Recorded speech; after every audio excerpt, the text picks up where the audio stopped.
औलिया किराम रहमहुमुल्लाह में से कोई भी करामत के लिहाज से हुजूर गौस पाक रहमतुल्लाह अलैह हम पल्ला नहीं, आप रहमतुल्लाह अलैह की करामात आदाद और शुमार से बाहर है, बेशुमार है, अनगिनत। हुजूर गौस पाक शहंशाह बगदाद हजरत शेख अब्दुल कादिर जिलानी रहमतुल्लाह अलैह की खिदमत में एक खातून ये कहकर अपना बच्चा छोड़ गई कि ये आपसे मोहब्बत करता है। अल्लाह पाक और उसके प्यारे आखिरी नबी मक्की मदनी मोहम्मद अरबी सल्लल्लाहु अलैहि वसल्लम के लिए इसकी तरबियत फरमा दीजिए। आपने उसे कबूल फरमाकर मुजाहदे यानी इबादत और रियाजत पर लगा दिया। एक दिन उसकी वालिदा आई तो देखा कि उसका बेटा भूख और शब बेदारी लगातार रातें जागकर इबादत करने के सबब बहुत कमजोर हो गया है और जौ शरीफ की रोटी खा रहा है। जब हुजूर गौसे पाक रहमतुल्लाह अलैह की खिदमत में हाजिर हुई तो क्या देखती है कि आपके सामने एक बर्तन में मुर्गी की हड्डियां रखी है। इसे हुजूर गौसे पाक रहमतुल्लाह अलैह ने तनावुल फरमाया यानी खाया था। उस खातून ने अर्ज की, या गौसे आजम आप खुद तो मुर्गी खाए, मेरा बच्चा जौ की रोटी।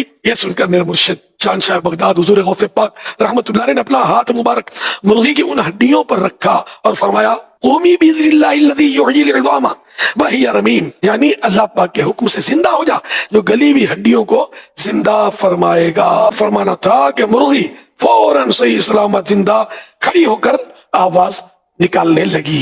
हुजूर गौसे पाक रहमतुल्लाह अलैह ने फरमाया, जब तेरा बेटा इस दर्जे तक पहुंच जाएगा तो जो चाहेगा खाएगा। आपके पास एक माई आई, एक खातून आई, उसका बच्चा आपके मदरसे में पढ़ता था। गौस पाक मुर्गा खा रहे थे लेकिन आप हड्डियां नहीं तोड़ रहे थे, हड्डियां अलग रख रहे थे। वो औरत देख रही थी, उसका बच्चा दाल खा रहा था, गौस पाक मुर्गा खा रहे हैं। माँ थी नहीं चुप रह सकी, बोल पड़ी, मेरे बच्चे को दाल खिला रहे हो, खुद मुर्गा खा रहे हो, खुद आप मुर्गा खा रहे हो और मेरे बच्चे को दाल खिला रहे हो। गौस पाक उसकी बात सुनते जब मुर्गा खा लिया आपने हड्डियों पर हाथ रखा, फरमाया कुम बेइज़नी, उठ मेरे हुक्म से। वो मुर्गा जिंदा हो गया।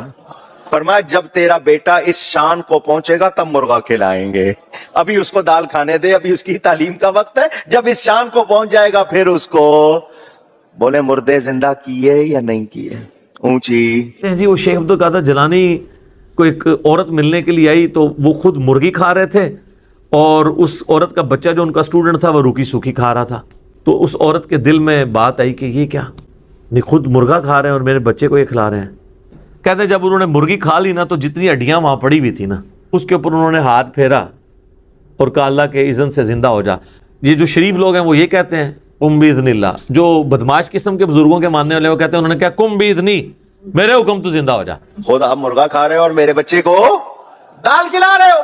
गौस पाक उसकी बात सुनते जब मुर्गा खा लिया आपने हड्डियों पर हाथ रखा, फरमाया कुम बेइज़नी, उठ मेरे हुक्म से। वो मुर्गा जिंदा हो गया।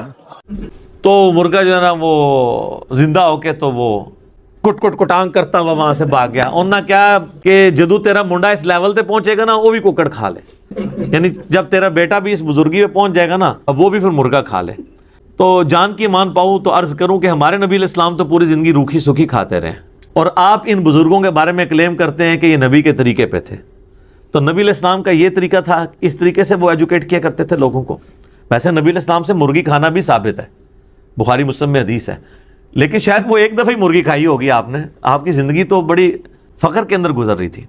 दूसरा, हज़रत इब्राहीम को तो ये मौजज़ा नहीं मिला हुआ था, ईसा अलैहिस्सलाम को भी मिला एज ए स्पेशल, लेकिन उसमें भी साथ आया बिइज़्निल्लाह। बिइज़्निल्लाह के साथ मुर्दे को जिंदा करने का मौजज़ा या इसे करामत कह लें, ये रूए अर्श पे सिर्फ एक ही शख्स के लिए है, वो ईसा इब्न मरियम है। हज़रत इब्राहीम को भी नहीं मिला। जब इब्राहीम अलैहिस्सलाम को नहीं मिला तो शेख अब्दुल कादिर जिलानी को कहाँ से मिला होगा।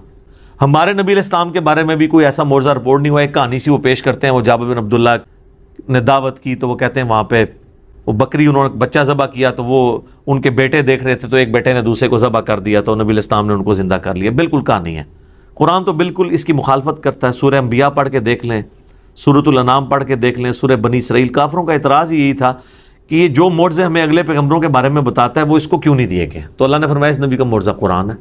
तो बड़ा अच्छा मौका था, अल्लाह कहता कि देखो ना कई बार तो मुर्दा जिंदा किया है इन्होंने। ये तो सूरतुल अंबिया का पहला सफ़ा पढ़े, उसमें काफिरों का इतराज़ था कि इस नबी को वो मौजज़े क्यों नहीं दिए गए जो अगले नबियों को दिए गए। सूरह निसा में आता है कि क्यों नहीं कोई आसमान से बिजली आती और वो कुर्बानी को खा जाती, जब तक ये मौजज़ा नहीं दिखाएंगे हम ईमान नहीं लाएंगे। तो अल्लाह ने कहा नहीं, अल्लाह की मर्जी है मौजज़ात में। सूरह बनी इसराइल में 8 के करीब मौजज़ात वो मांगते थे। अल्लाह ने फरमाया तुम कह दो मैं नबी हूँ रसूल हूँ, تو سر شیخ عبد القادر جیلانی نے کہا نبی علیہ السلام کے بارے میں بھی کوئی صحیح سند سے ثابت نہیں کہ آپ نے کبھی مردہ زندہ کیا ہو. قرآن میں نفی آئی ہے اس کی, ورنہ تو قرآن میں آتا ہے کہ تم کہتے ہو لو ہم مردہ زندہ کر کے بتا رہے ہیں. قرآن میں کہا جا رہا ہے کہ نہیں, قرآن معجزہ ہے, کیونکہ وہ معجزہ آپ کی زندگی تک ہونا تھا. اور پھر اس میں وہ کہتے ہیں کہ شیخ عبد القادر جیلانی رحمۃ اللہ علیہ نے معجزہ بڑی اس میں شڑول مارتے ہیں جناب. وہ کہتے ہیں کہ انہوں نے عیسائی کو کہا کہ تیرا نبی تو کہتا تھا کم باذن اللہ, میں کم باذنی کہتا ہوں, میرے حکم سے کھڑا ہو جا. وہ کہتے ہیں جی اس امت کے جو علماء ہیں بنی اسرائیل کے پیغمبروں کی طرح ہیں, ہاں اپنے منصب میں پیغمبروں کی طرح ہیں, مرتبے میں نہیں. کیوں؟ یہ پوری امت دائی ہے. کنتم خیر امت اخرجت للناس تأمرون بالمعروف وتنہون عن المنکر. ختم نبوت کے وجہ سے اللہ تعالیٰ نے اس امت کو نبیوں والا کام دیا ہے. یہ نہیں ہے کہ نبیوں والا وہ مرتبہ کلیم کرنا شروع کر دے. جس طرح اگلے زمانوں میں انبیاء اللہ کی توحید کا پیغام پہنچاتے تھے, آن دا بہاف آف پروفٹ ہمارے محبوب صلی اللہ علیہ وآلہ وسلم کی مبارک ختم نبوت کی برکت سے امت کا کام ہے کہ وہ لوگوں تک بات پہنچائے. اس اعتبار سے تو بنی اسرائیل کے انبیاء کی طرح ہے, منصب وہ ہے, مقام وہ نہیں ہے. یہ اسی طریقے سے ہے جس طرح نبی علیہ السلام بھی بشر ہے اور ہم بھی بشر ہیں. سپیشیز ایک ہے نا, مرتبہ تو ایک نہیں ہے. نبی علیہ السلام تو پیچھے بھی دیکھ لیتے تھے, بخاری مسلم میں آتا ہے. اور بخاری مسلم میں آتا ہے نبی علیہ السلام نے ہاتھ بلند کیا تو آپ نے فرمایا میں نے ارادہ کیا نماز میں جنت سے انگوروں کا گوشہ توڑ لوں. اور بخاری مسلم میں آتا ہے نبی علیہ السلام سوتے تھے وضو کر کے, اس کے بعد خراٹوں کی آواز بھی امہات المومنین سنتی تھی اور پھر اسی طریقے سے نماز پڑھاتے تھے. تو پوچھا تو آپ نے فرمایا کہ میرا صرف جو ہے وہ آنکھیں سوتی ہیں, جسم سوتا ہے, دل تو جاگتا رہتا ہے. یہ پروٹوکول تو کسی کا نہیں ہے. تو یہ ذہن میں رکھیں, یہ کہتے ہیں نا کہ بھی وہ ساری چیزیں حاصل ہو جائیں گی, اس طریقے سے حاصل نہیں ہوگی. شیخ عبد القادر جیلانی کے لیے کوئی سند نازل نہیں ہوئی, بالکل ان کی طرف جھوٹ منسوب کیا. اور اگر آپ کو شیخ عبد القادر جیلانی سے اتنی عقیدت ہے تو میرا ایک معصومانہ سوال ہے کہ شیخ عبد القادر جیلانی نے نماز کا طریقہ کون سا لکھا ہوا ہے؟ تو غنیت الطالبین پڑھے نا. اب تو کہتے ہیں جی وہ کتاب ہی نہیں ہونا دی, کتاب ختم تو بندہ بھی ختم, پھر کتاب ہی نہیں دی تو بندہ بھی ختم ہو گیا. تو کتاب ہے, ان کی نماز کا طریقہ وہی ہے جو بخاری مسلم میں لکھا ہوا ہے. وہ یہ ان کے نام پہ 11ویاں کھا سکتے ہیں, ان کو فالو نہیں کر سکتے. بالکل اس طریقے سے جس طرح امت نبی علیہ السلام کے نام پہ جشن کر سکتی ہے, آپ علیہ السلام کی تعلیمات کو فالو نہیں کر سکتے. مشکل کام ہے نا.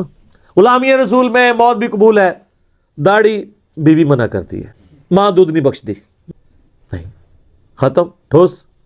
ہاں بینک توڑوا لے, سڑکوں پہ ٹائر جلوا لے, لیکن پریکٹیکلی دین پہ چلنا یہ بہت مشکل ہے. فجر کی نماز کے لیے اٹھنا مشکل ہے, یہ قبول نہیں ہے.